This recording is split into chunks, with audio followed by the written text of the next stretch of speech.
Hello, I'm Robert, a voluntary fact checker and helping you if you're scared of many things.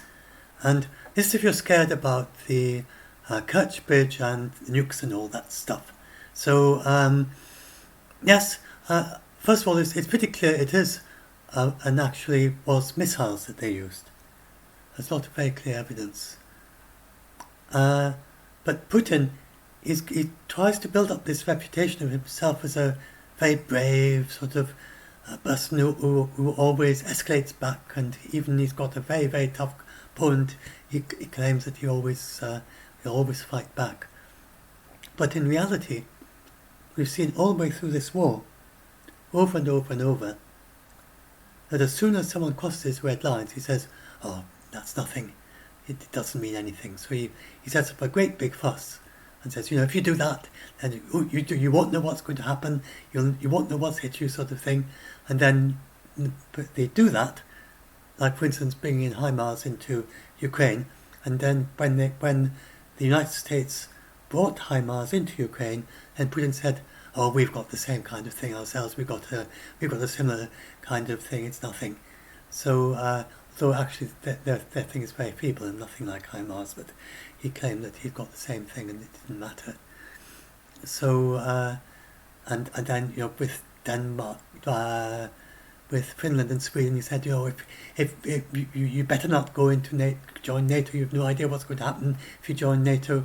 And they join NATO. Well, they nearly finished the process of joining NATO. Nothing happens.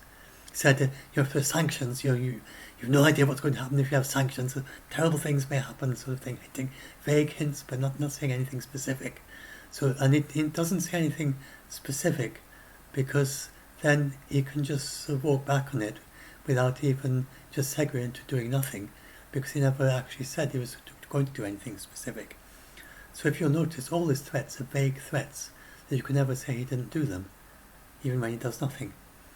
And that's basically his approach. And so he's said that the Crimea, and for Crimea, he said, if anyone attacks Crimea, then you're going to be hit. Then he vaguely hinted that he's going to use his nukes back. And then, so you may remember, I'll just scroll down and find it, if I can find it down here somewhere. Oh yes, no, that's not the one, that's the new one.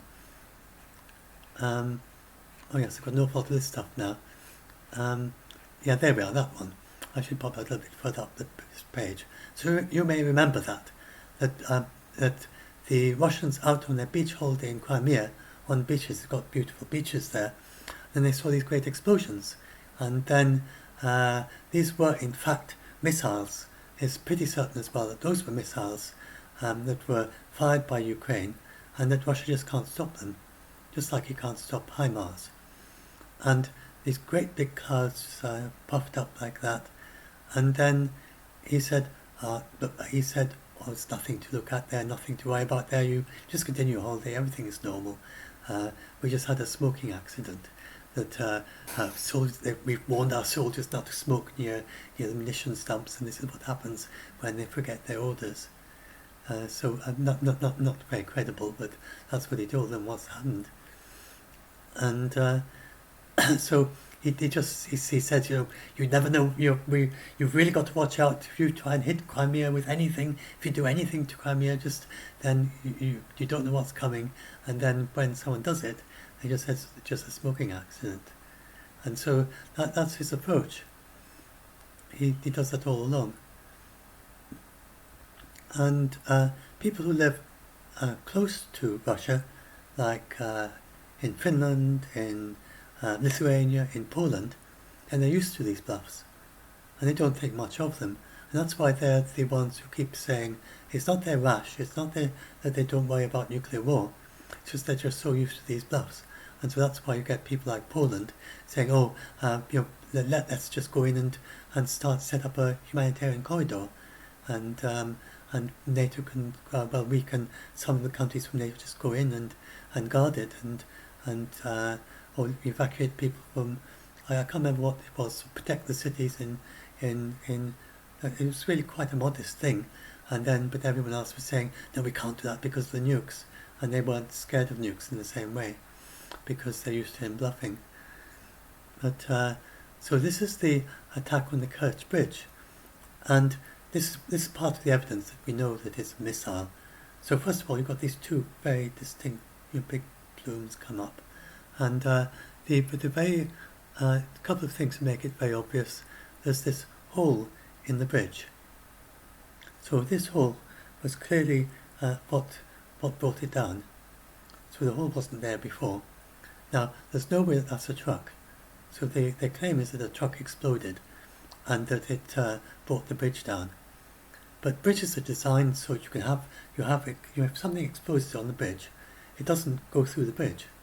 It just explodes upwards out of the bridge. And they're designed so that if things do explode on them, they're not going to collapse. It'd be a very badly designed bridge that would collapse if a truck exploded on it.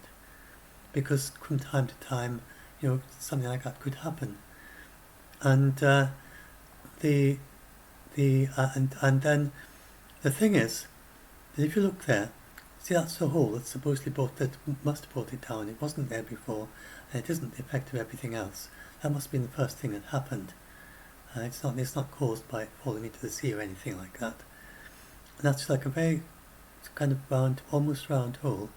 I mean, a sort of oval hole. And it's not going through anything of any structure. It's going through a very thin part of the bridge. And knowing how precise the American weapons are, then they could target it to go through the thin part of it. And so it's clearly not that destroyed it, that cut the bridge span. And what actually, and this can't be a truck, because you have to imagine this truck somehow exploding, and as it explodes, it goes through the bridge, and then it's shown that they can see signs of it being lifted off, with a very big explosion from beneath. So you've got to try and imagine this truck somehow creating a hole in the bridge, falling through it, and then exploding beneath the bridge. And that just doesn't make sense in terms of physics. It just couldn't happen like that. And then, if you look down here, there's a series of frames. So now, I mean, it's very sad because these people, they just die in the next frame after that. So it's a little bit sad for those of you who are empathic. It's obviously happened. We can't change it, and it's part of war. So this is a legitimate target for Ukraine because it's proportional, because they are in an all-out war with Russia, and this is according to the law of international armed conduct. Then there's you've got to look at the military necessity, and you've got to look whether it's proportional and whether there's undue suffering in proportion with what you're aiming to achieve. I'm just talking about the military law. I'm not talking about what your personal ethics might be. But I'm talking about the law of armed conduct. And this is a defensive target for Ukraine because it's a logistics thing. And they in this situation where it's of very high importance for the war, so cutting through this has basically stopped the tanks in Kerch no longer have any fuel. They're having great difficulty moving at all. They're just digging in. That greatly inhibits what they can do by way of defending Kherson against the Ukrainians. And that's as a result of what they did to this bridge. So in that situation, it's very high military value, and it's the risk to the civilians. They just couldn't, there was no way to hit the bridge. So I assume that all day and all night there's traffic over the bridge. They would try and choose the quietest time of night. And they tried to avoid civilian casualties as much as possible, but sadly it isn't possible, not at all. I'm not just talking about how they would think and how you should ethically think in a war. According to, if you're a soldier, so soldiers do kill people, then sometimes, sadly, you have collateral, you have civilians, and in a war, the aim is to reduce the civilian casualties as much as possible. So that's the law of unarmed conduct. And you don't target civilians, which of course is what Russia does a lot, and that is a war crime. But this isn't a war crime. This is reducing a civilian impact as much as possible, and this is country they're at war with. And so sometimes they have to do things like this if they're going to fight an effective war. And so that's certainly legally permitted according to international law of armed conduct, which Russia doesn't follow, but all law-abiding countries do follow. So that's it before the missile. You don't actually see the missile come down, because the missile comes down at the 3 times the speed of sound, and it's all done between 2 frames. And so here, well, you've got the flash of light, which is presumably the missile coming from above, and you can see that the light has changed between there and there, and the truck, but that's the truck that's supposed to explode, and it's still intact. So it's obviously not an explosion from the truck. This white band is the next frame. So imagine you've got it scans up the image each time it takes a frame. Then when you've got an LCD, then the LCD, obviously this one is scanning upwards from the bottom up to the top. It scans one line at a time, reading off all the pixels, and read off all the pixels again the next time, and then read them all off again for each frame. So it isn't able to capture all the pixels at once. It has to capture them sequentially. So that's why you get this line at the bottom, because the flash happened when it was in the middle of reading that frame, and so that's how that happened. But you can see that between that frame and the next frame, you can see that the truck is intact, but it already has no flood of bright light. So there's obviously something happening, probably the rocket coming down from above, because it hasn't created a hole yet, as far as I can see. The next frame is just white, and that's when they died, sadly. And so there's no doubt that it was a mishap. And this is not my reasoning. This is reasoning of experts that I follow on Twitter. Very, very expert people. Thomas Tyner is very extremely expert on. Seems to be knowledgeable on top secret information also, as used to be in the Italian army, and he seems to be very knowledgeable about all the ins and outs. He's always posting every day, posts all the technical details about everything that's been happening. And so he's one of my main sources on technical sides of the weapons involved. And so that is what actually happened. But Putin is never going to admit to this. And then it seems other people have said he doesn't, that there may have been 2 explosions, because you can see the 2 of these things. So maybe one on the railway line and one on the road. Thomas Tyner, I think, thinks there's 1 explosion. Other people say there are 2 missile strikes, and one on the railway. But whatever the thing, so what happens, and so he was explaining about how these ATACMS missiles work, is that they descend. A normal ballistic missile will go sort of like that. See what I'm doing with my mouse? Like that. Kind of goes up and down at an angle. But the ATACMS and the HIMARS, they have very strange projections. They go up high, then suddenly they go down, they go steep and steep and steep, and the last little bit is totally vertical. They switch their rocket on again. They have a rocket that can be restarted. So they rocket to boost them into the ballistic orbit, and as they're coming down, they switch it on, and it goes super fast into the ground, 3 times the speed of sound, directly vertically. And the Russian radars are not able to pick up on things that have come down vertically, and they're not programmed to be able to counterattack them. And that's why they just can't stop HIMARS. The radar doesn't even, I'm not sure if the radar even spots it. If it does, they're not able to calculate what to do about it, because they're just not designed to deal with something coming down directly vertically at 3 times the speed of sound. I just blink, and it's, because it's hit them before they've managed to calculate anything, and it's not doing.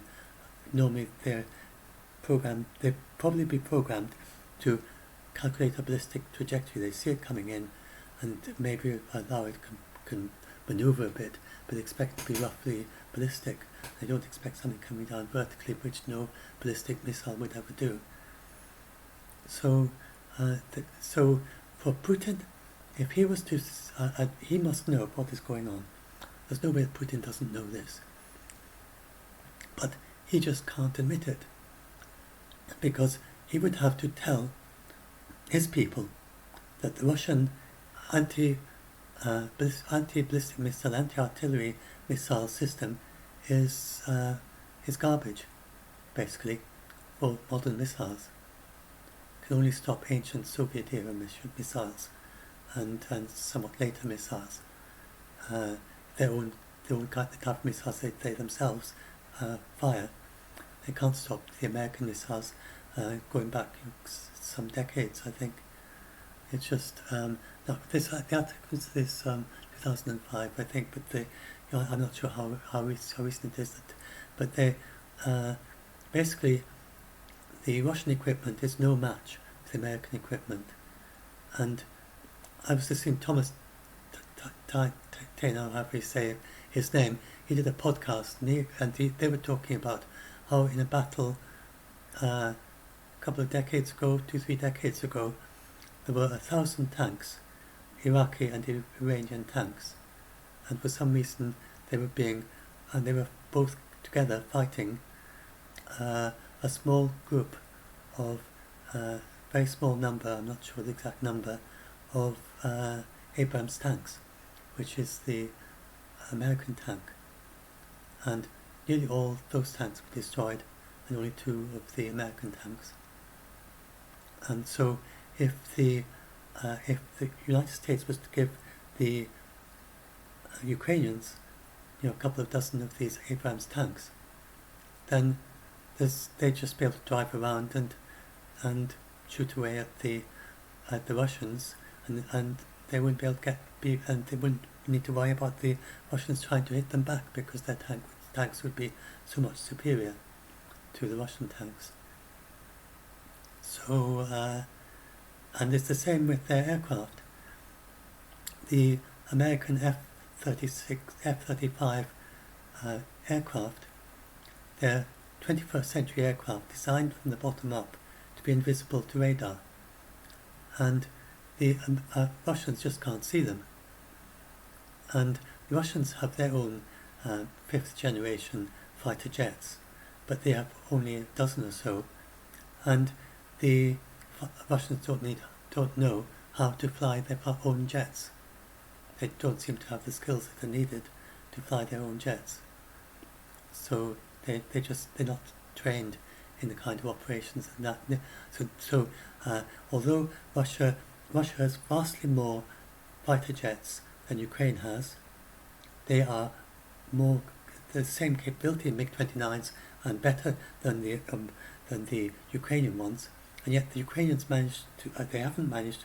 So the NATO expected, just by them being well disciplined and knowing what to do, that within 2-3 days they'd have taken over the Ukrainian airspace. But the military training in Russia is so awful that the pilots just don't know what to do. And that's why, right through to today, the Ukrainians have complete control of their own airspace, and the Russians are just scared to fly into Ukrainian airspace. They've got the same planes as the Russians, but they are better trained. And then they've got all the NATO weapons and things. So all this is to help you to understand how Putin is completely out of his match here. He's like you get play fighting of a 5-year-old child playing with their dad. It's that sort of level of being of their playing with their parents, and sort of play boxing. And that's basically how outmatched Putin is compared with NATO. And NATO had no idea how weak Russia was. And then you go and look at the Russian military and their soldiers. And so Russia does all these impressive parades, and then he has all these impressive weapons that if they worked as they're supposed to, so they turn out to have mistakes with their weapons, like their supposedly hypersonic missiles don't seem to be very precise, and they just don't, they're very fast, but they don't seem very useful. They don't, and then they have very poor intelligence, and so basically it's all a sham.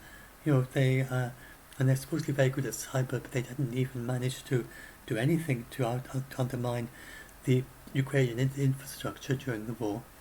It's all a kind of sham. It's all kind of what they call a Potemkin village, or however you pronounce that, and Potemkin, I think, or something. A sham village, like a theatre village, where there's no real houses, or some kinds of film sets, but especially in theatres, where they build up this village. It looks like a whole street of houses, but there's not really a street there at all. It's just to give the illusion of a street.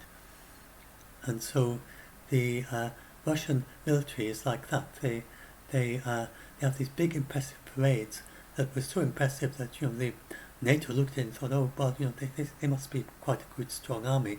And what actually built into this is that the Soviet Union generally were good. They were a strong army, but Russia isn't. Under Putin and under the oligarchs, it's all just show and no substance. And he shut down nearly all the training facilities of the Soviet Union. And then when it came to this war, when it wasn't going well, he sent many of his remaining trainers into battle. And so they fought, and many died or were injured and no longer able to fight. And so he's got even less trainers now. Now he's got 300,000 raw recruits who are mobilized. And when it comes to training them, as a gesture, he has set them an academy with capped at 69 trainers to train 300,000 soldiers. And they have 2 weeks training, but they've got nobody to train them. They're just totally inadequate training.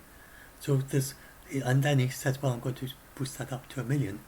But I mean, 1 million people who don't know what to do. So they're absolutely, where is it? I've got a picture of them, some of them. So Putin is not going to win this war. So this is a thing that the commentators on BBC, the New York Times and so on, they don't seem to be aware of this. And I don't know why they don't know this, or they don't go into this. But it's very, so this is Putin. He claims that he's like a cornered rat who always fights back, but in reality he always runs away. He only fights back when it's a stronger opponent. And these are all examples where he ran away.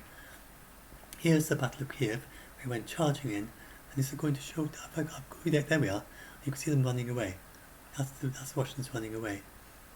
So he came charging in, and he said he was going to take the city of Kiev and change the regime. At least that's what everyone assumed he was trying to do. And when I read, so he also has very rubbish intelligence. So it's like these sham villages on the front line. So imagine that if someone, not being real war, they set up a kind of theatre of the war, and they make it look like they're fighting in a very impressive way, but they aren't really very impressive at all.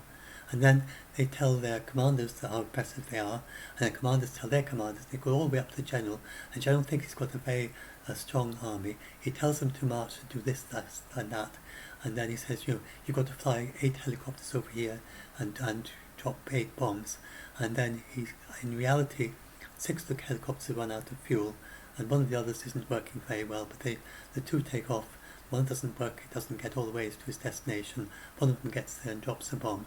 And then they send up this message up to their superiors saying, we dropped 8 bombs and everything you asked is accomplished. So then the general says, go off, and says to his other soldiers, go off, and it's all cleared for you, you're safe there, you can go there. And of course it isn't. And the way they fight is very, very bizarre. There's in Donetsk, this boundary here is pretty much what it was before the war started.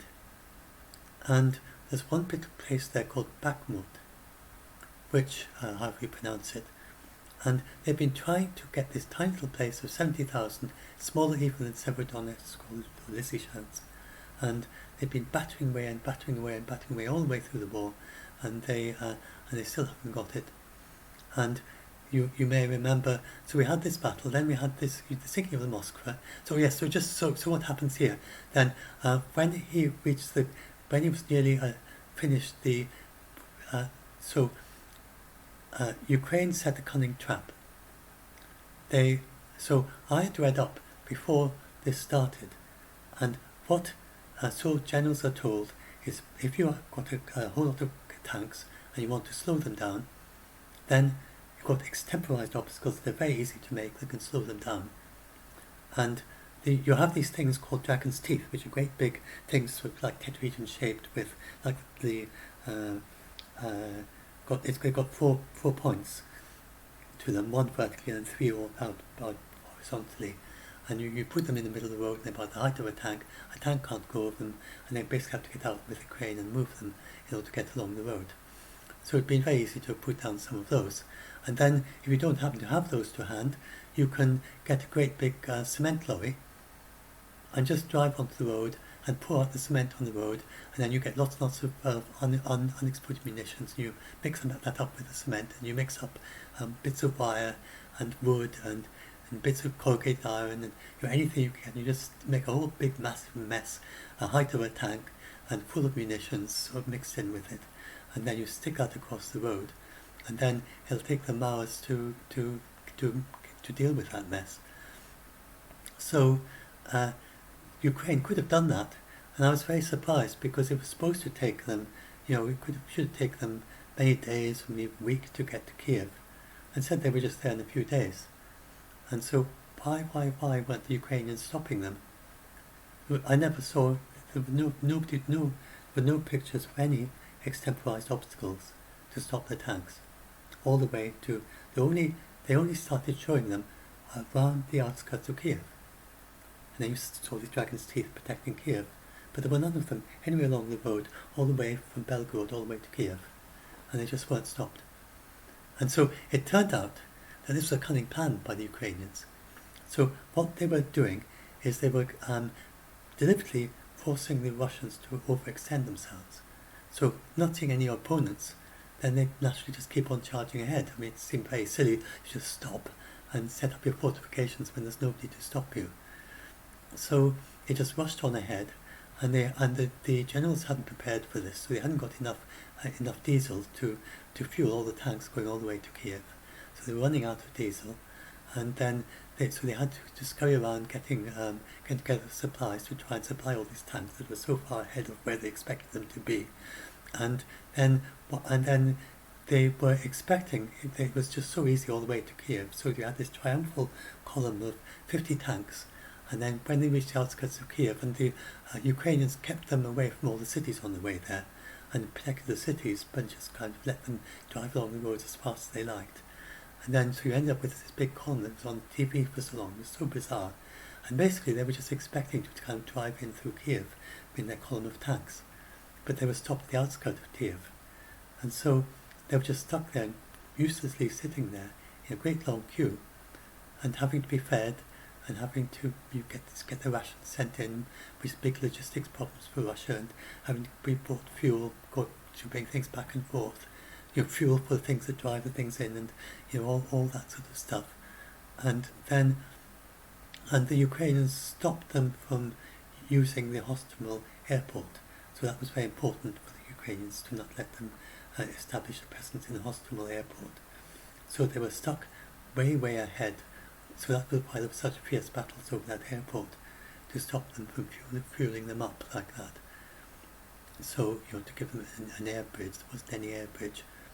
And so then they just kept degrading their supply lines, and then finally the Russians, they just realized that they couldn't keep this up anymore, and so they just retreated, and they gave up an area. The area that was occupied there is about the area of Bulgaria, huge area.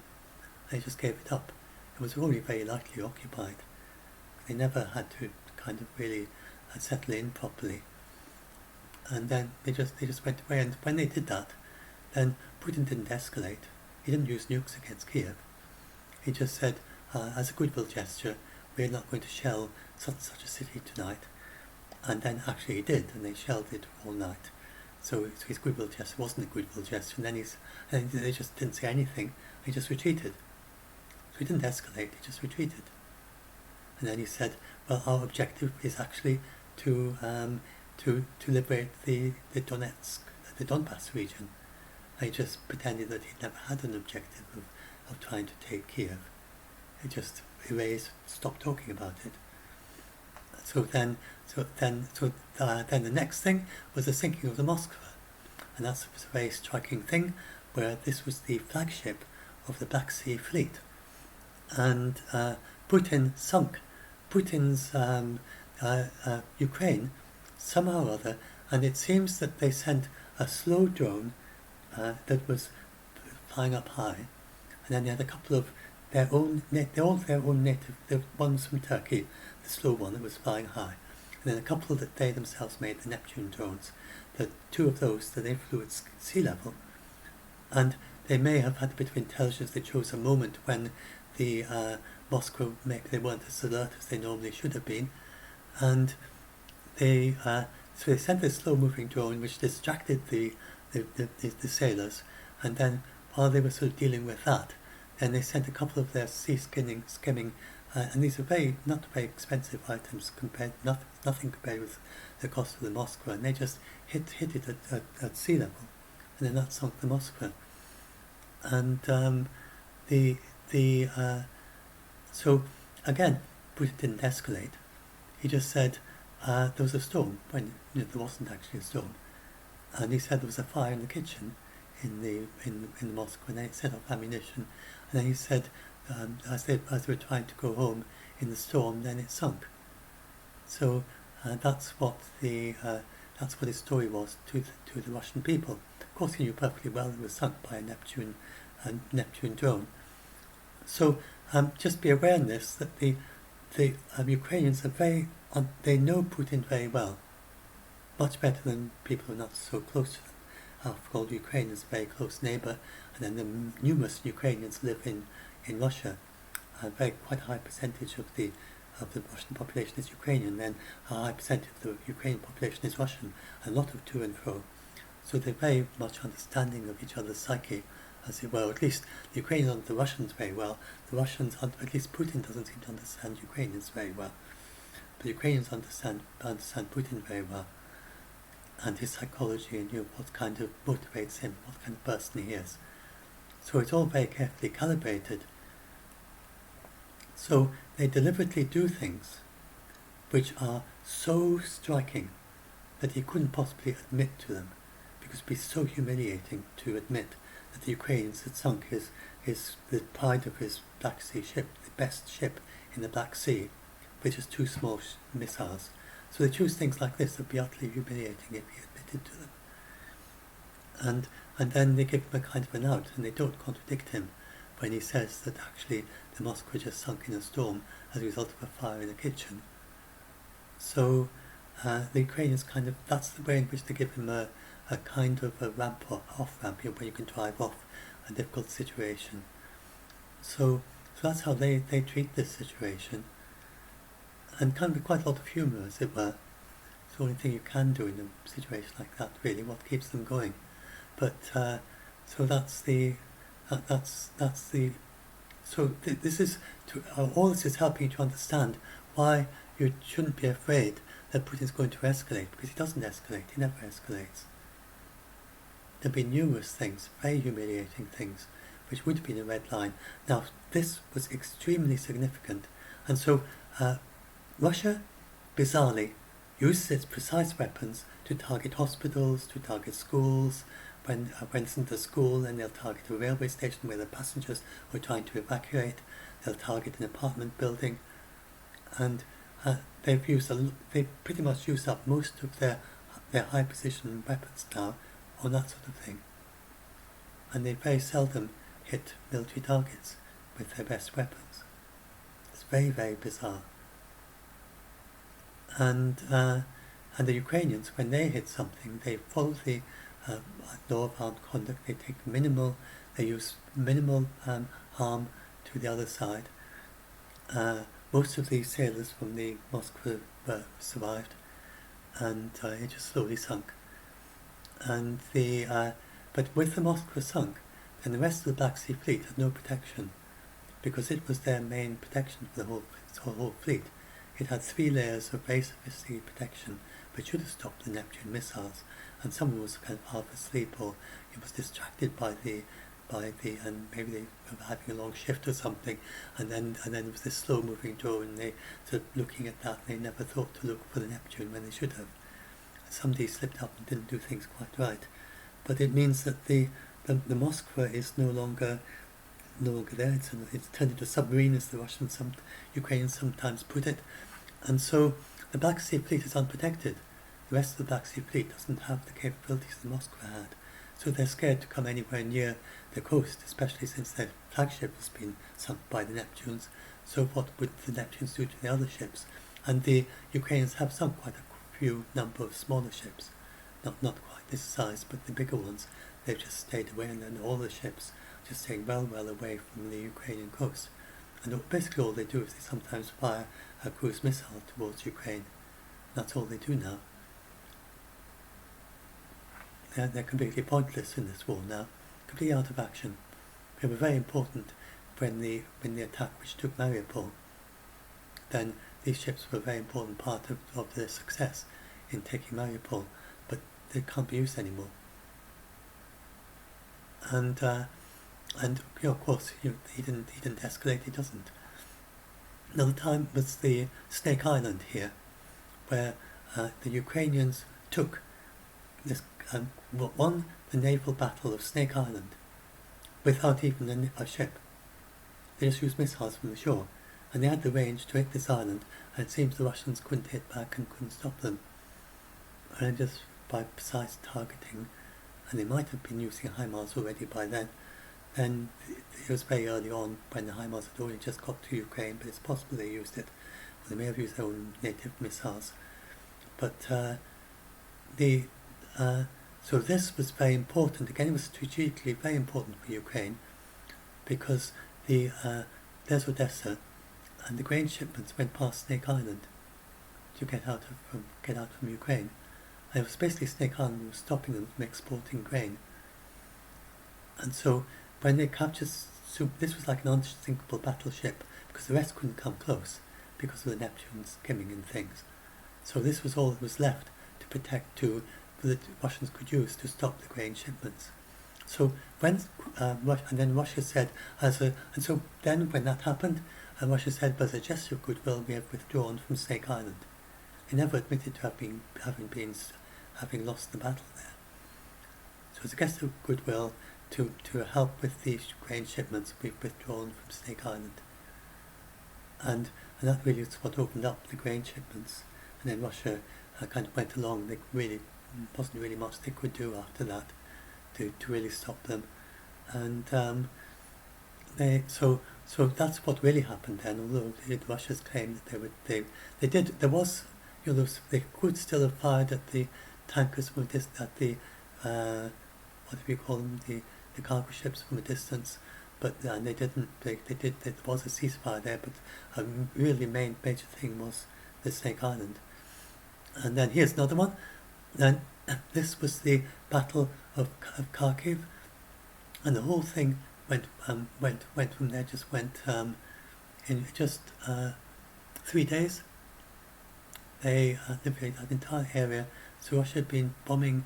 Khakib is the second largest city in Ukraine, and Russia had been just within bombing distance of the centre. Although most just some of them were just about. They were able to sort of shoot towards the centre, and the Ukrainians pushed them all the way back, like that, all the way out of pretty much the entire Khakib Oblast. And then there's a strip left, which they have recently since then, they've got rid of that. They've managed to liberate that as well. And again, Ukraine, what happened then was that Russia, that Putin said that, okay, we've got to mobilize 300,000 people. And that was their escalation, but as I've explained, the escalation, that means nothing, because they were useless soldiers. And then there was the the Saki Air Base, I seem to miss that out here. Have I missed out the Saki Air Base?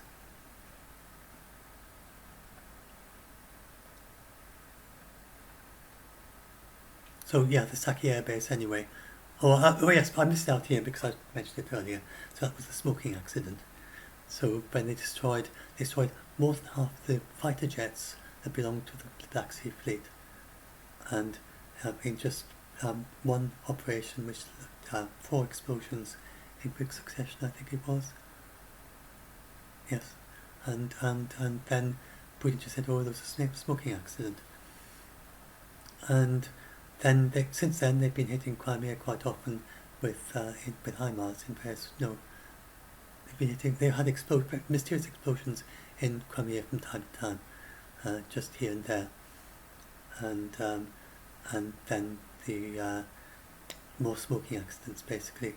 So there's one along a railway line, I think, at one point, not internal to Crimea. Anyway, and then there's this. If I just turn off the sound, sorry. Hope that the sound doing. So now this is the Khakib one, and this was a visual video from the. That sadly might make all my voice quiet all the way through. So anyway, so now this is the bit I want you to look at. This has happened since the Khakib one. If you look here, this is the whole region of north of Kerch, and so that happened very quickly. That you saw just a few days. They took a very large area in Kerch. I wonder if I can go back to there.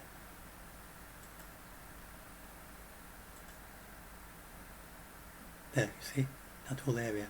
They just took that in the same thing a few days. And this seems to be the way that the pace they're doing.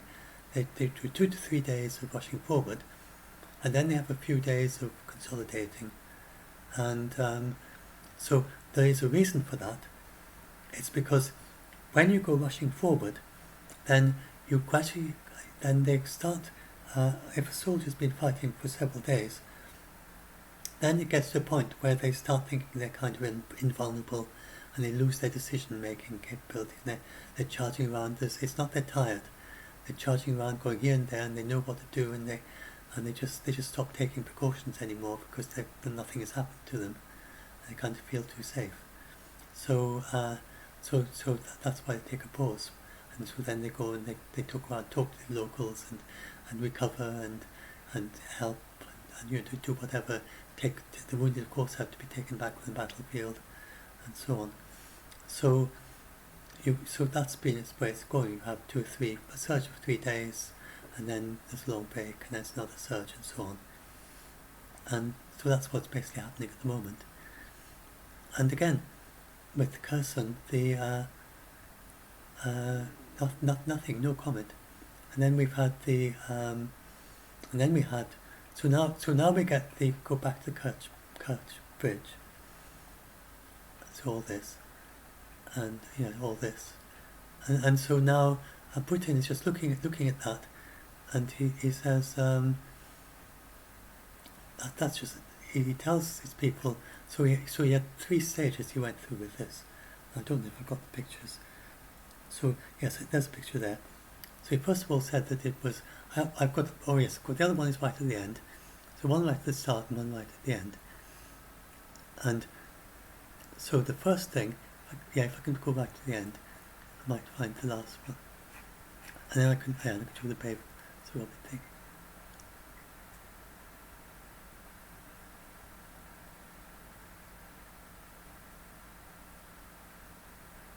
Yeah, I was talking. Yeah, these are some of the other things I was talking about.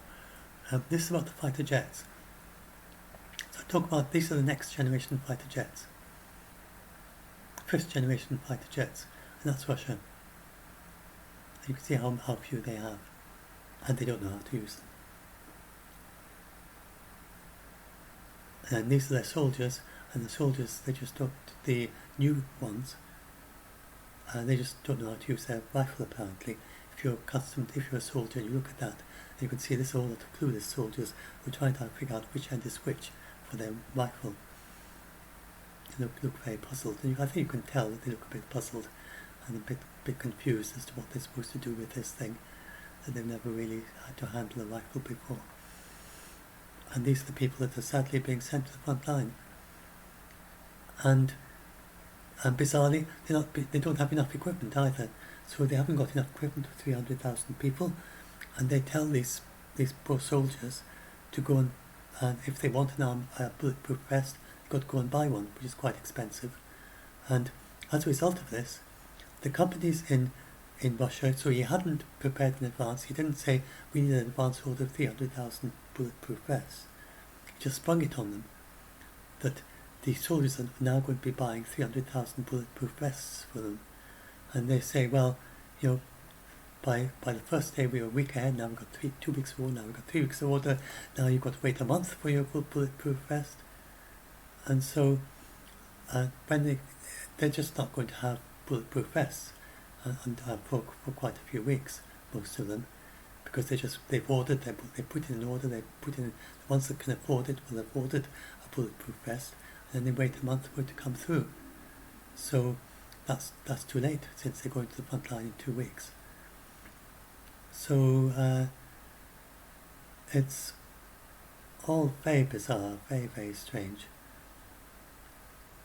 And then I was explaining that you've got these experienced fighters. Putin's put his experienced fighters in Bakhmut, an awful lot,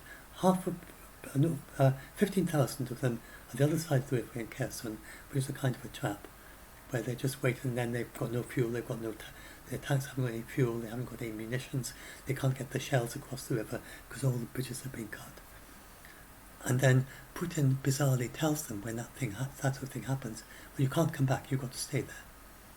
So he's got these 15,000 soldiers with all this equipment, they can't bring the equipment back, they can't come back, they just have to stay there and then eventually they'll get captured, probably. And that's what he did with Izium. And in the Battle of Izium, then he had, for some reason, in the small city of Izium, he had an entire brigade, half of his 3rd Guards army, which is supposed to defend Moscow against NATO. And half of them were in that small city. And all their tanks. And they said, can we retreat? We need to retreat. All our exits are being cut off. We need to retreat today. He said, no, you've got to stay there. We've really, really got to retreat today. No, you've got to stay there. And it seems Putin micromanages this and tells them at the front lines. And because of what I explained, they have no initiative at the front line. They're trained to do what their superior tells them to do. Then they just did what he told them. So they just stayed there until eventually all their escape routes were cut off. And then they had no next choice but to surrender or to try and run away and leave their tanks behind. And bizarrely, the Russians, when they leave their tanks behind, they don't destroy them. They need an order from the general before they can destroy their tanks. They're that incapable of taking the initiative. So some of them were destroyed, and then a third of them, 36 of the tanks that were left behind in Izium, just became new tanks for the Russian army, for the Ukrainian army. So the Ukrainian army, their main supply of tanks, by numbers, by far, is Russia. It's more than all the Allies put together, the number of tanks they get from Russia, or the number of armoured vehicles as well. They're not getting the best tanks. They are not getting these Abrams tanks, which would have been so these other tanks, which are roughly equivalent in capability, then they get most of those from Russia. Because of this bizarre thing that they have so little initiative that they don't dare to throw a grenade into the tank to destroy it when they have to leave. They just leave it in pristine condition, because otherwise if they throw a grenade in, then they hadn't got a general to tell them to do that. So these are the people, they're just a joke, and then they do the war crimes, and this is why Lithuania, they call them the bumbling barbarians. They're just not afraid of these bumbling barbarians. So this is why Ukraine is managing to defeat what people used to think was the second strongest army in the world, they now think it's the second strongest army in Ukraine. And in Ukraine, yeah, these are some of my previous debunks. I've got the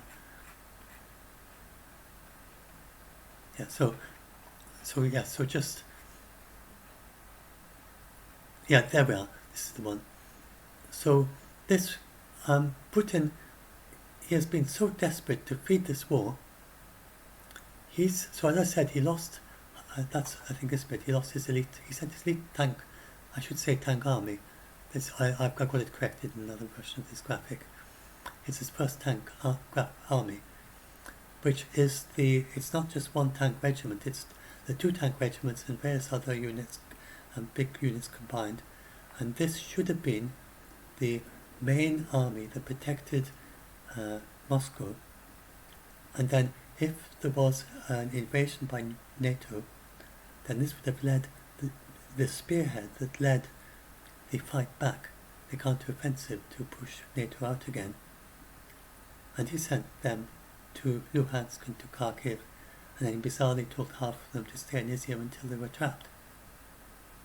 And so, and the UK Defence Ministry say that this is, I've got a quote there from them, that is that their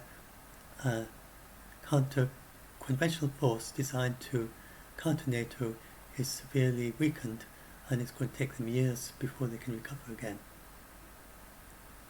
And then he because he's run out of precision missiles, and he still wants to hit civilians. Then and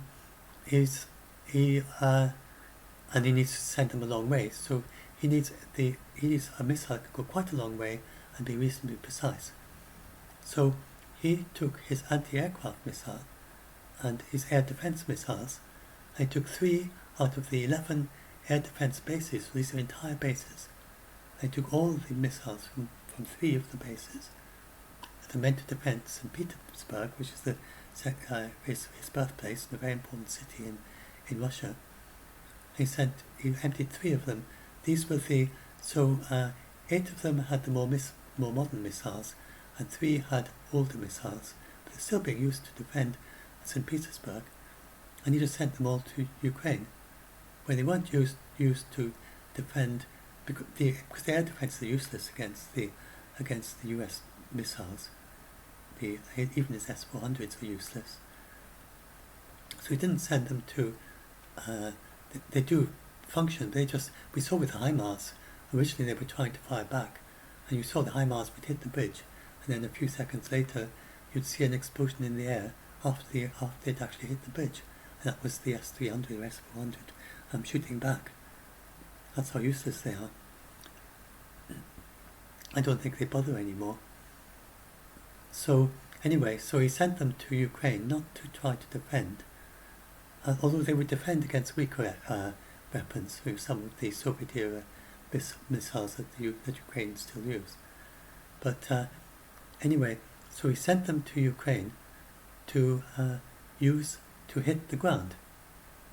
So they're optimized to be able to fly very fast and to hit a plane, and very difficult target in the air with light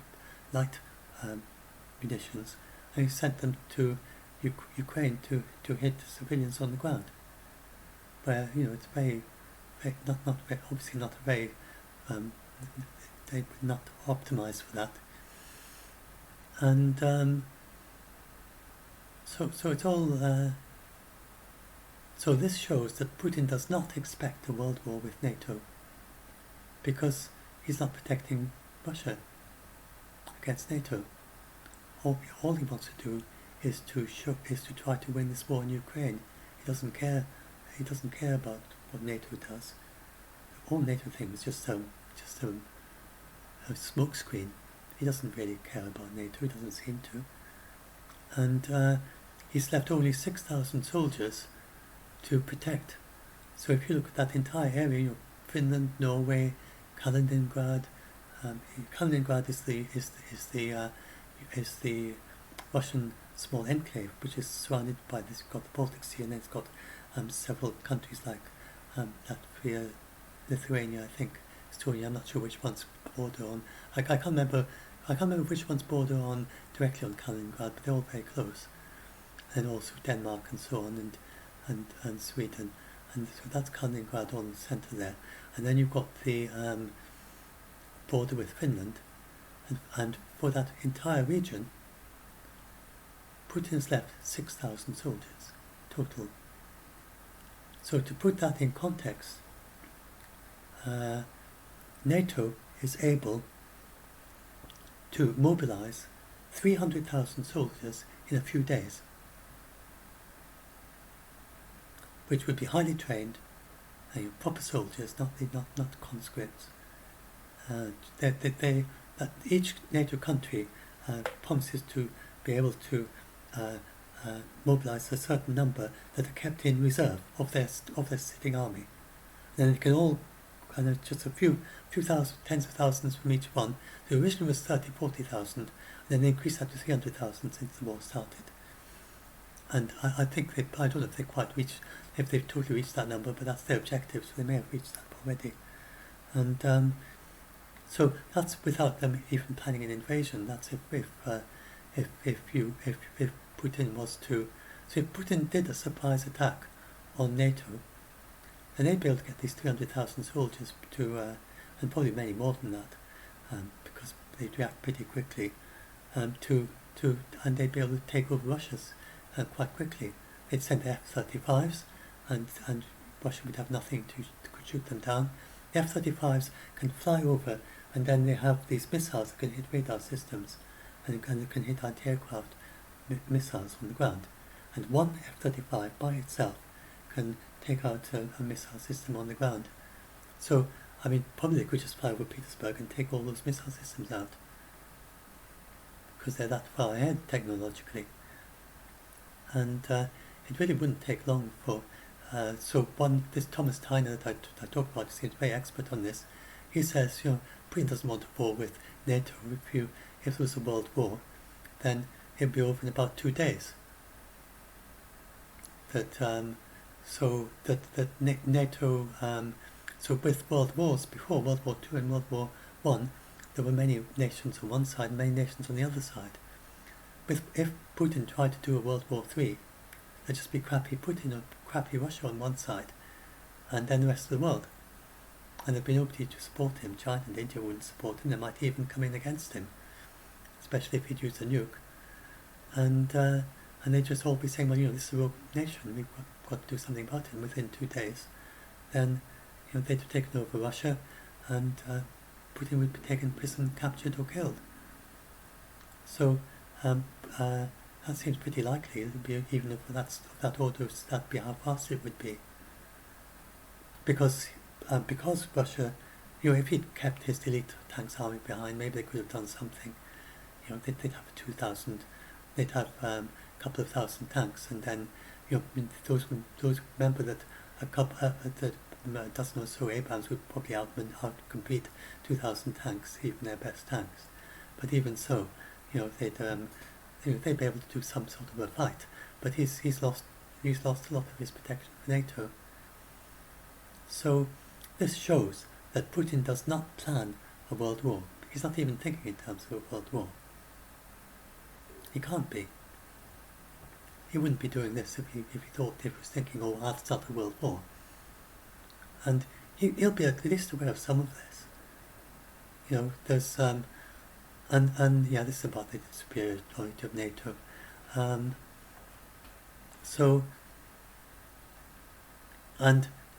These are just all these debunks. I can go through those quickly in some separate video. So this is why I talk about this. Where is that midge?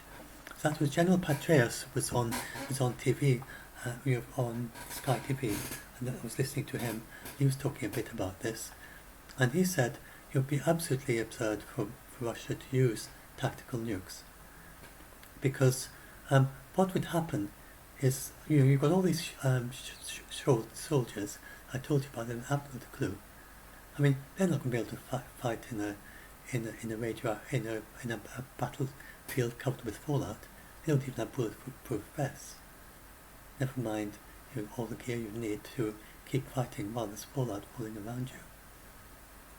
and generally even their elite soldiers, they've lost a lot of their elite soldiers, and as I said, they got these elite soldiers doing pointless battles. So I don't think I did explain this. So we've got this little, they've got the city of Bakhmut. I mentioned that, and they've been banging away, and they bang their head away against Bakhmut since the war started. And what I didn't explain that Izium and Lyman is less than 50 kilometers away, and Izium isn't that much further. And they didn't do anything, and they kept doing. They do like sort of 30 attacks a day of Bakhmut, and the Ukrainians are very dug in, and they're used to fielding off these attacks, and all these attacks fail. They do them over and over and over again with some of their best soldiers, and you think, well, I'll go in, I'll try, let's try that street, maybe that street will be a bit different, maybe if we were to try going that way, then we'll be able to get through that big obstacle that we've never managed to get through for 6 months. That seems to be the way they're going. And then they try, no, that didn't work. Well, let's try again. Let's try that one again. Maybe if we try it again, it'll be different this time. They seem to be dumb like that.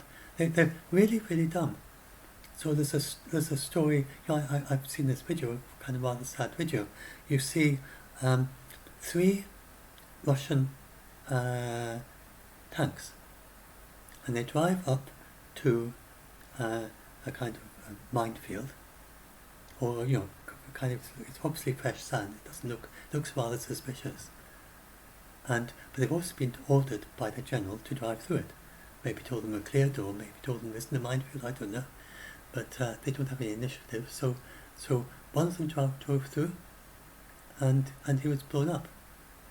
Another one drove through, and he was blown up. The third one came along and said, oh well, there's a gap between those two, I'll try that one. So he went through the gap, and then he was blown up. It's so bizarre. And I think it's really based on this top-down thing. And then there was another one, there was a very famous one, that not many people know that one, about 3 tanks.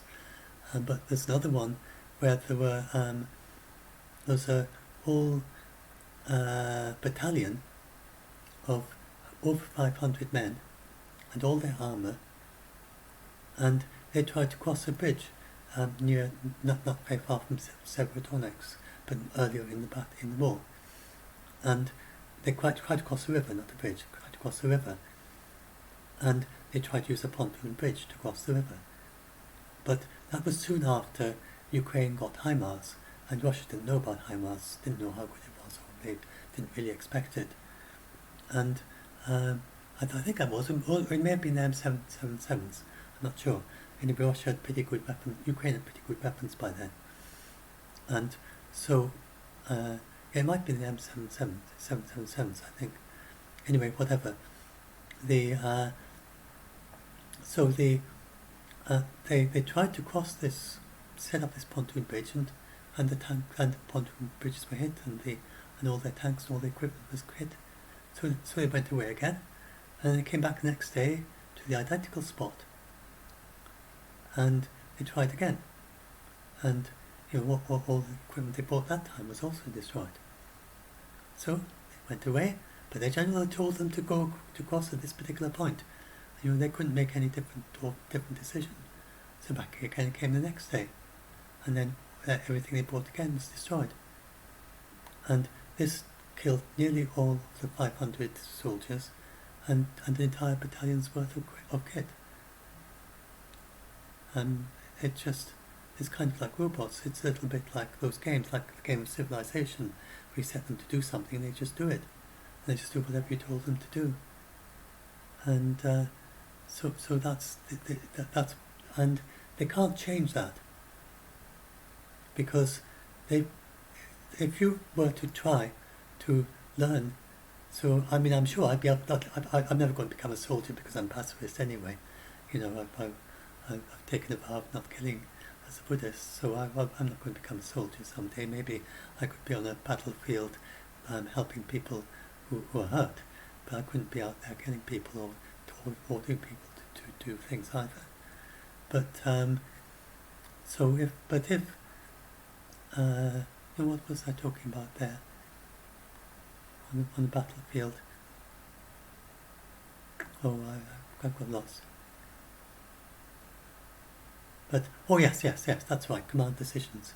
So if I was to go on if I was to, in a situation like that, then I wouldn't be able to do it. I wouldn't have a clue.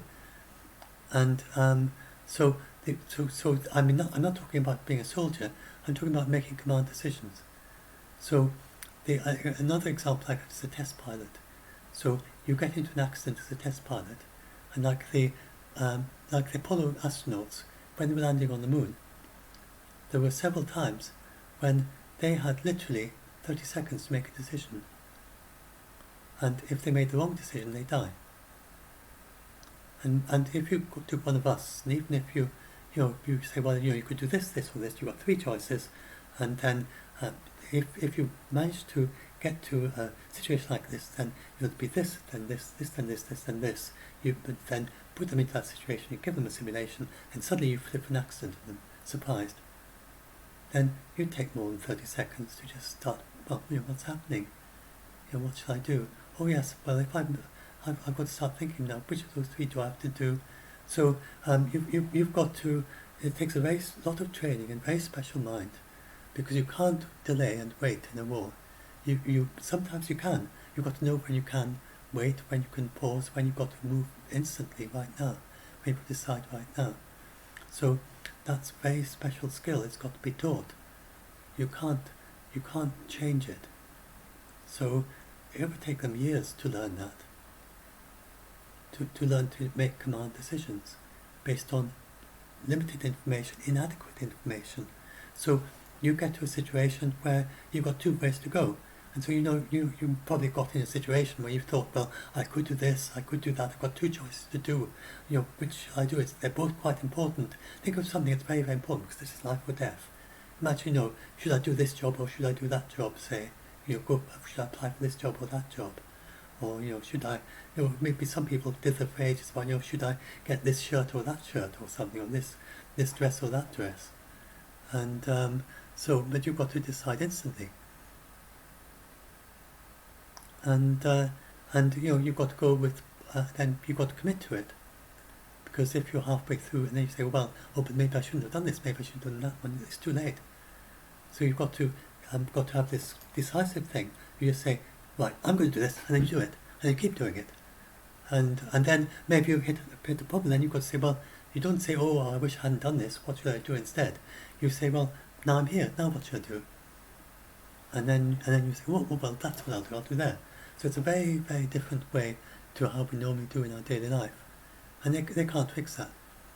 Because only the generals really are trained in that, but I don't know how much training the generals really get, because their strategy seems absolutely rubbish.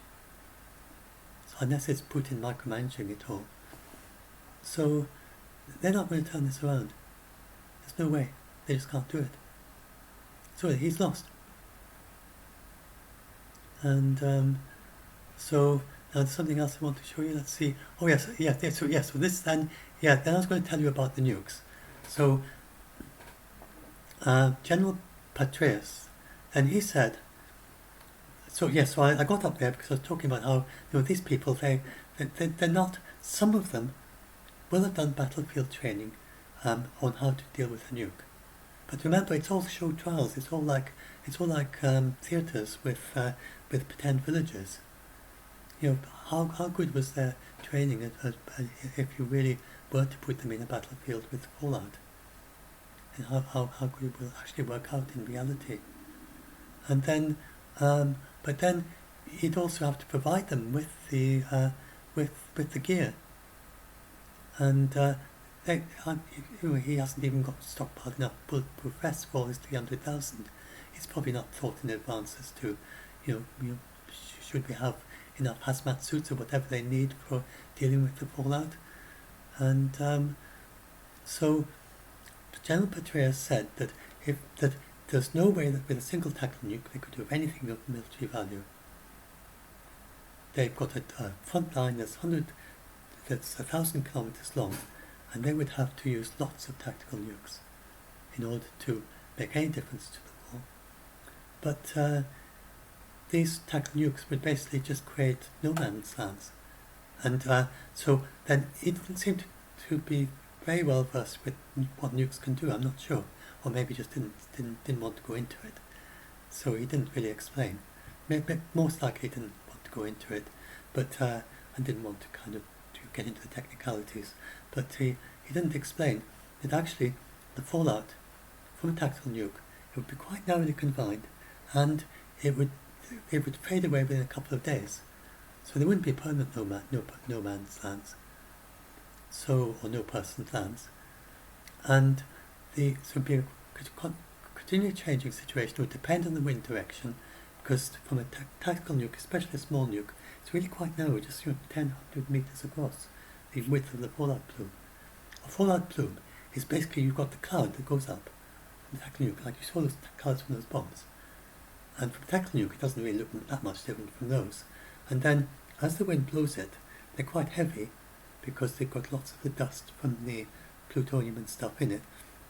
And the cloud basically falls to the ground. And that's a fallout plume. And it's the shape of it's the shape. If you look at the shape of the fallout plume, it's the shape of a stretched out mushroom. Stretched out along the ground. So it's narrow at the bottom, narrow near the target. And then you get a wider bit further out, which corresponds to the big mushroom shape. So that's a fallout plume looks like. And for a small nuke, they're very narrow. It only goes up. It doesn't go up as high as a jet, and then it's very narrow as it spreads out. So, if you were to drop some tactical nukes, they can't. So the thing is that the Russians are rubbish with intelligence. They haven't. I don't think they've hit a single command post for the Ukrainians or a bridge. They can't hit bridges. Their things aren't precise enough. They could destroy them if they drive right up to them, but they can't hit them from a distance. And they can't. They can't seem to find any of the. Surely the Ukrainians have munition dumps, but they haven't had these spectacular explosions that the Russians had. Lots of. They don't have these smoking accidents, which supposedly they've lots of smoking accidents where lots of munitions dumps being destroyed in not far from in the occupied regions. So there's nothing, and then they had thousands of soldiers prepared to attack Khakib, to liberate Khakib, and Russians didn't know about them until they crossed their front lines. So their satellite imagery must be pretty rubbish too. They're probably a bit of a sham too. They probably have pretty good telescopes up there, but they don't know how to use them. Don't use them very well or something, because they don't seem to be, or maybe their software isn't very good or something. For whatever reason, they just don't seem to be able to get much good intelligence from satellite images. And so they wouldn't know where to fire their nukes.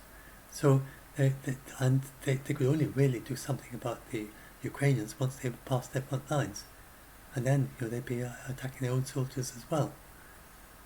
And the most they could do is they could create regions which they were no-go areas for a short while because of the fallout for a couple of days, then but they wouldn't be no-go areas for. So it's another thing the general didn't explain properly, that the just didn't have time maybe. But the if you're in an enclosed Humvee and you're driving through fallout, you're not going to get radiation sickness from that, because the fallout is well away from you. And it's the dust itself, it's not the air. The air isn't radioactive. It's just the dust that and if you drive over it, but you're in a nice enclosed vehicle, as long as it's not got air blowing in and out of it, so you don't keep the windows open, they can keep them enclosed. Then the Ukraine could just drive across the fallout plumes in a very fast infantry, whereas the Russians would have much slower tanks because they don't have much infantry, and they go by tanks and on foot, and they'd be really challenged dealing with the fallout. And then the information would be far better for the Russians, for the Ukrainians. They've got far better information gathering and sharing than the Russians do, and so they would all know where the fallout is. They'd have them plotted on maps that they could say, well, you've got to avoid this bit because it's got fallout. Russians wouldn't know that. They probably wouldn't know where the fallout was. So that would be pretty useless. it would just create holes in their front lines that the Ukrainians could go through. I mean, well, that's my reasoning. Patrias didn't go into that much detail. Maybe he doesn't want to give away things or something. But so anyway, so the nukes would be pretty useless. And then, as for terrorizing, then Russians have been trying to terrorize the Ukrainians all the way through, and it just doesn't work. It makes them more determined. And if they were to use a nuke, so it is possible. There's no way that Putin is going to attack NATO. He'd be over. He knows that war would be over very, very quickly. He does recognize that NATO is superior to Russia, but he has maybe to some extent has the delusion that Ukraine is weaker than Russia. He certainly tries to project that idea. So I mean, there is a slight risk that he might want to use a tactical nuke. It's been up there all along to terrorize, of absolutely no military value, just because of the way he's been terrorizing by using other things. So to kind of drop a tactical nuke, but that would be so. That is what the United States and China, and probably China and India, so General Petraeus was explaining about that. And he said the United States, the Allies, and other countries, he said that they're normally enemies of United States, so I would imagine China, he meant, or you're not best friends with the United States. They also have been trying to persuade Putin and saying to him it will be very bad for you if you use tactical nukes. So they are they're not worried about a big attack on NATO, they're not worried about him trying to use tactical nukes in warfare. It's pretty clear that that's not going to work, and he's as Professor O'Brien said, Professor O'Brien put it quite well, that he's not crazy. He's not going to use tactical nukes out of crazy. Let's find Brian, and let's find him again. There he goes. All the evidence so far does not support the idea that Putin is a crazy strategist who will use nukes as a way of lashing out in his madness. But it does support the idea that he is a truly terrible strategist who is out of his depth. So he's not going to be just lashing out with nukes, and they're a bit worried, I think, a little bit concerned about whether he might think it would help in some way, which obviously hasn't all the way through. He'd say, well, maybe if I terrorize them just a little bit more, and so I think Jack, who was it? Jack Sullivan, I think, one of the United States people, has privately told Putin that it would be very bad for him, and said specific things that would happen if he used a tactical nuke. And General Petraeus just hinted at it. He said there could be Russian targets in Crimea, Russian targets in Ukraine, Russian targets in the Black Sea. Now when he said Russian targets in the Black Sea, well, I presume he means the Black Sea Fleet. So clearly, I mean, if the two skimming missiles can take down the Moskva, then absolutely the NATO could probably sink all the Black Sea Fleet in half an hour if they wanted to, because they're not protected. Even if the Moskva was working, it seems that the Russian anti-aircraft are absolutely rubbish, and people didn't realise this before the war. If Putin had never invaded Ukraine, nobody would have realised it. I think it's rather a good story from. It's a little bit like a story from The Hobbit. If you read The Hobbit, and the Bilbo goes up and there's Smaug the dragon, and he says, "Oh, I admire the gold and jewels on your breasts, your breastplates, as it were, or the golden jewels that are covering you, and do let me see it. I want to admire your magnificence." And the dragon couldn't help but preen a little bit proud, and he sort of showed out, and Bill said, "Oh yeah, show it a bit more. I want to see it more carefully," sort of thing. And what he was looking for really was there was a rumour that there was a big bear spot, and there was, and he spotted it. a big bare spot that wasn't covered in any of the armour, and so that was what he was trying to get them to show. So basically, it's a little bit like that with Putin and his army and Ukraine. He's come in with this very impressive looking army, but it's just a shambles, and it's just got a huge big bare spot. It's absolutely very weak, and now everyone knows the weak spots of the Russian army, and so it'd be very easy to defeat in any battle in the future. And so, he's really, really, it's lost all the status of Russia as an army. And then I just wanted to explain about the, yes, that's a Brave Robin thing. Now I'll script through and see if there's anything else. I'm going to leave out the other debunks at the end. I could do that as a separate thing. So yes, I want to find Brave Robin. Yeah, this will explain what's happening with the, so they've blocked one of the railway lines and the road bridge. This is what's happened with the Kerch bridge. And as you can see, one of the roadways completely destroyed. They're not going to be able to mend that in a hurry. And then this is blocked with a burnt train, and they'll probably eventually clear it. But the bridge is probably not going to be, at least for a couple of weeks, they're probably not going to be able to take anything heavy across it. They can't take the great big oil tanks, and they can't take the tanks across it.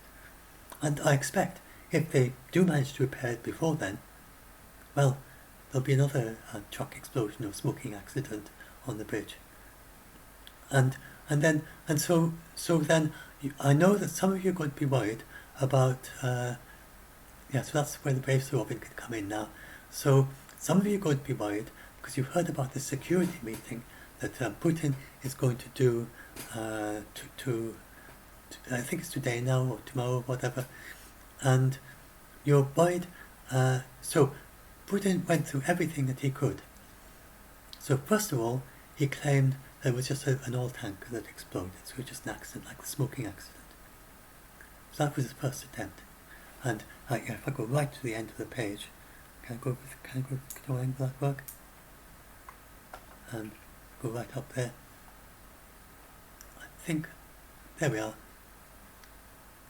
Fuel storage tank on fire in Crimea, bridge authorities. So that was the first way he tried to deal with it. They just said, oh, it's a fuel storage tank on fire, and that's why we've got all the smoke coming up, and we're going to have to replace the bridge, we're going to have to repair the bridge, and that's why. That was his first attempt. Then he tried, and then he said, no, there's a truck, and this explosion is being investigated. And so he's trying, he first of all he downplays everything. And it's like the Brave Sir Robin, which is in Monty Python and the Holy Grail. And this is the story of the brave knight St. Robin, who doesn't mind, he's smashed to bits and tear to pieces and so on, and crushed. And he goes into battle with his minstrels, who go and sing alongside him as he goes into battle. And those were the days, very different days. Anyway, I mean that's his character.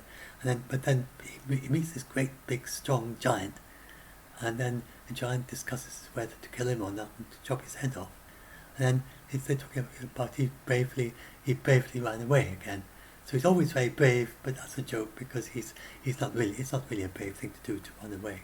As soon as you meet someone who even starts to talk about chopping your head off. So Putin is very like that.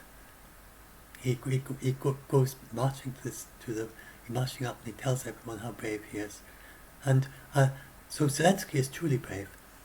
So there's a video by the Ministry of Defense from Russia, from Ukraine today, and he's trying to persuade Russian soldiers and even admirals, generals, saying to them, you can defect to Ukraine. And I don't know if any of the generals will defect, but he was saying to them, Zelensky, he was in Izium after it was liberated. He was in Lysychansk when it was under fire, when the Russians were advancing on it. So he's very brave. He's like as brave as a soldier. And then he said, when's Putin ever been to the front line? He's probably be scared to go to the front line because you'd be tearing him to bits. So there's very difference between the two sides. So Putin he puts on this whole facade of being brave, but he's actually very afraid of his own people. He's actually much more afraid of his own people than he is of NATO or Ukraine. That's what Zelensky said. So he's all of this is domestic. So when he talks about having a Security Council meeting, it's not because he's afraid of what Ukraine is going to do.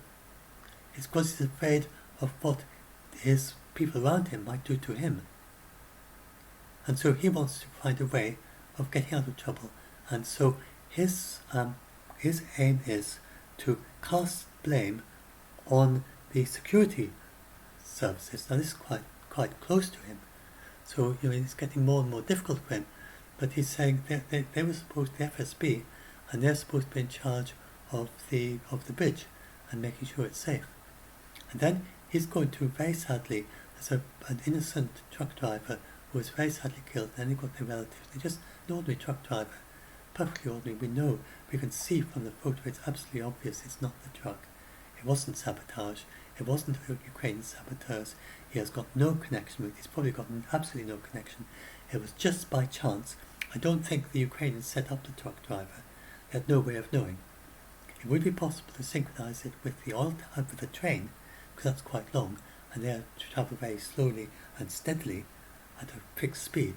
So it would be possible if an oil tanker was going across, they've got 90 seconds for 300 kilometers. That's how fast attacks are fired from Zaporizhia. And then if he fired them, they could fire 90 seconds before if they had someone with a feed from Crimea to say, well, this is the press the button now, like that. Then they could time it so it's just when the oil tankers are going over, but they couldn't do that with a truck. So there's no way that the truck was intentional on Ukraine's part. But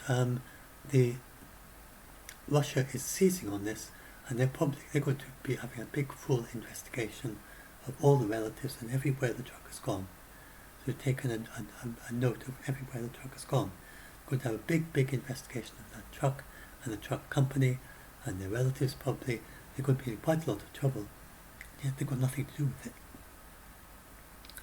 So this is what way Putin does it. Just a second, I'll get the glass of water if I can.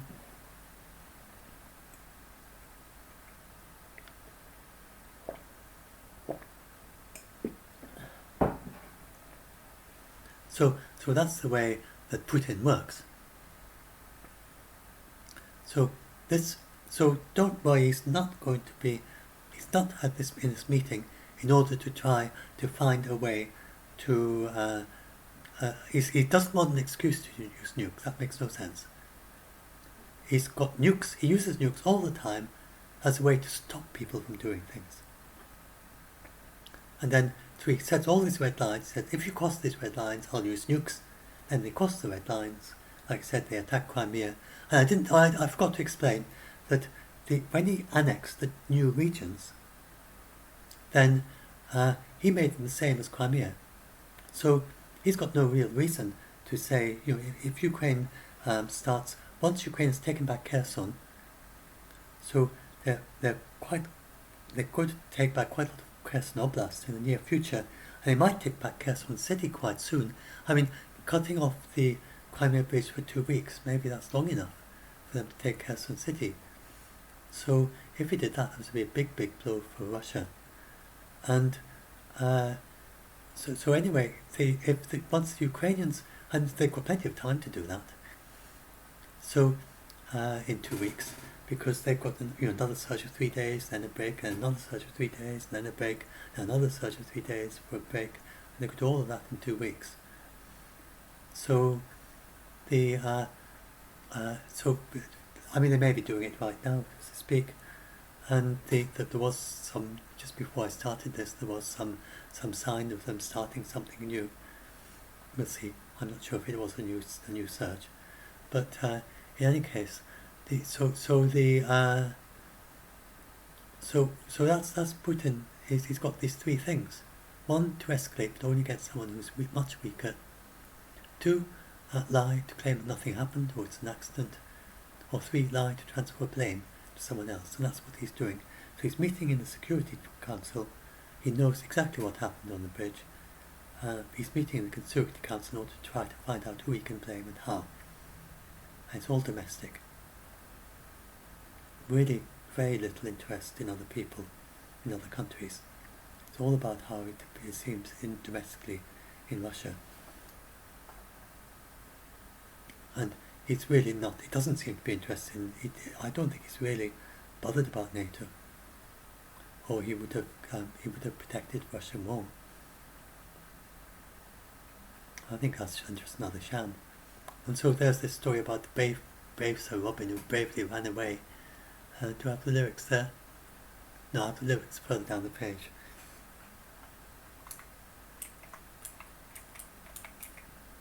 Tale of brave Sir Robin.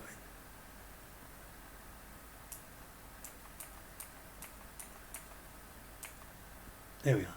When danger raged, reared his ugly head, he bravely turned his tail and fled. Yes, brave Russians. So this is someone else who's turned it around into, we made it up into another thing. Yes, brave Russians turned about, and gallantly they chickened out. Swiftly taking to their feet, they beat a very brave retreat. And that's basically the Russians, soldiers, and it's basically Putin. And the brave Sir Robin ran away, bravely ran away. When danger rears its ugly head, his bravery turned his tail and fled. Yes, brave Sir Robin turned about. He gallantly chickened out. Bravely taken to his feet, he beat a very brave retreat, or bravest of the brave, Sir Robin. So that is basically what Putin does. That's satire or irony. So obviously, Robin in that story is not brave. And in the same way, Putin is the same way. He very bravely runs away. And that's what he does. When he's faced with an inferior opponent, he'll escalate.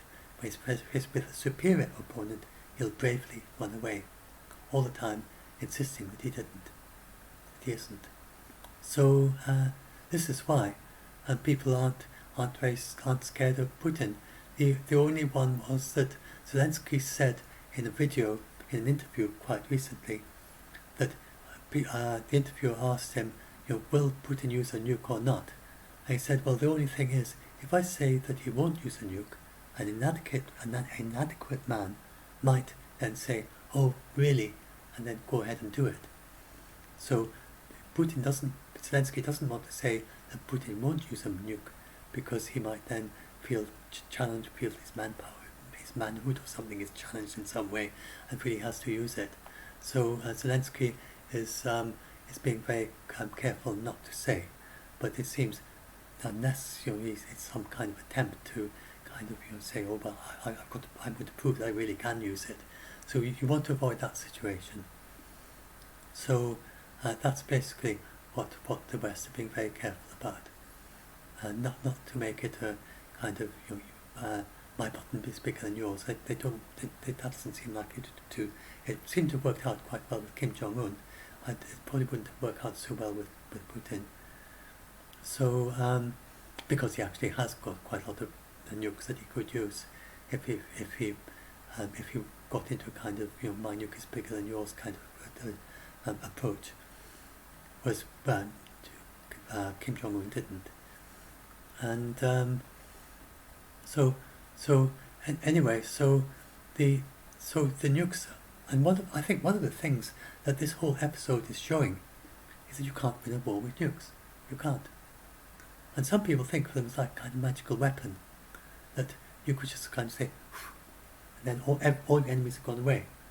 You wouldn't stop the hundreds of all the NATO fighter jets, the Abrams tanks, the all the the infantry and the fast-moving, lightly armored vehicles, and and the submarines and the ships, and you can't just kind of wave them on and they're all gone. It just doesn't work like that. And so the nukes aren't nearly as strong as people think. It could have worked back at the time of Pearl Harbor, when all the ships were gathered together in one harbour. But on a modern world, they've learnt that lesson. A modern army, especially today, will have be distributed, never concentrated in one place, or even in a few places, and any command centres underground and well hardened. So there's no way that Putin can somehow win the war by being very, very ruthless and using lots of nukes. That won't work. And he knows that. So, it's not. Putin hasn't actually stepped up to that level. And remember, I'm talking about that in a separate thing. He hasn't actually. He's held short of what the Allies did in World War II. He hasn't done anything quite of the order of carpet bombing a city. He's conducted war crimes, he's attacked hospitals. He hasn't started a firestorm in a city such as the ones in World War II, which killed tens of thousands of people suddenly. Civilians, nothing to do with the war. So Putin hasn't gone quite as far as that. And that's likely to be some things are too much even for him. And part of it is that he can't hide it. Yes, that's the other thing, he can't hide it from his people. So remember, for us, Putin is someone who orchestrates war crimes. For his people, he is not.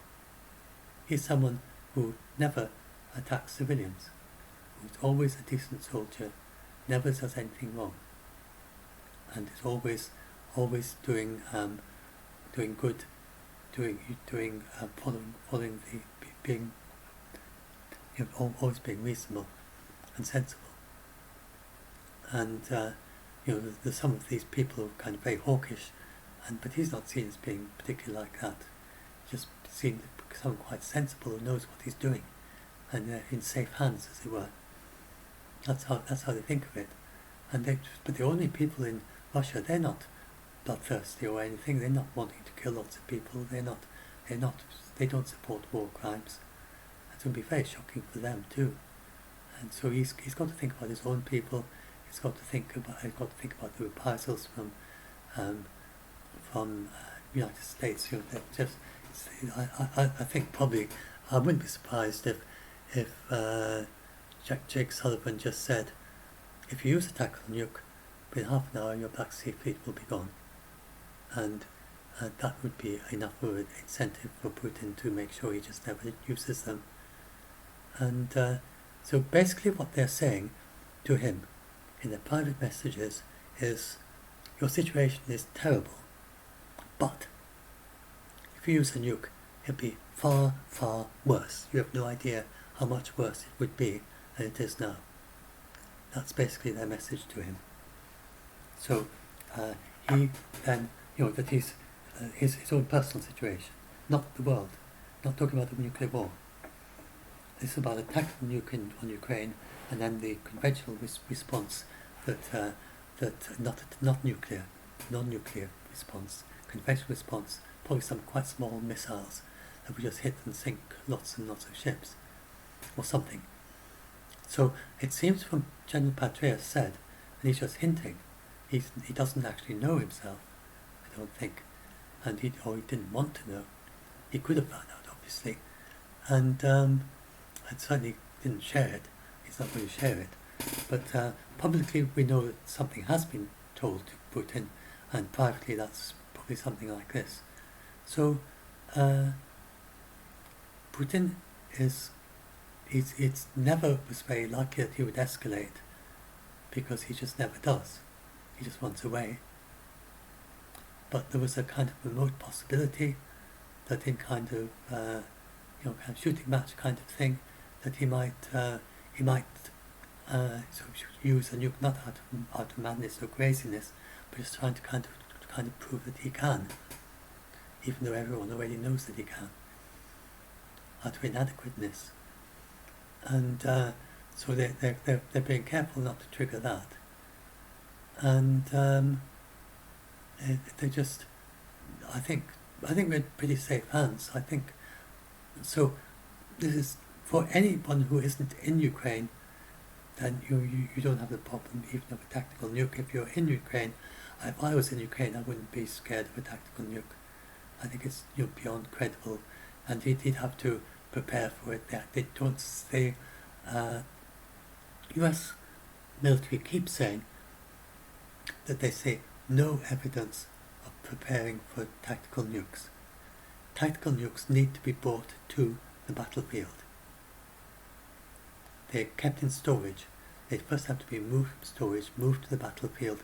They would see this long in advance. And there'd be a lot of talk and buzz about and chatter about it. And the US saying, yes, we would know. Don't worry about it, we would know, they say. So, right, I think that's it. I hope that this helps some of you be a little bit less scared, and I could try some short videos at some point.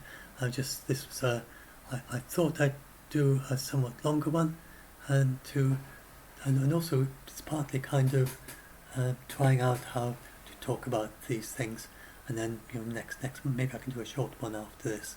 But I thought I haven't had time to do a video for a while with so much writing, but somehow maybe talking might communicate in a way that writing doesn't for some people.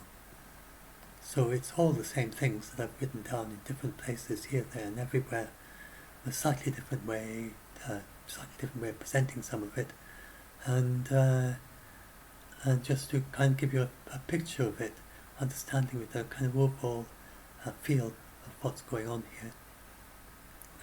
So hope that helps. Hope that helps some of you be just a little bit less scared about all this.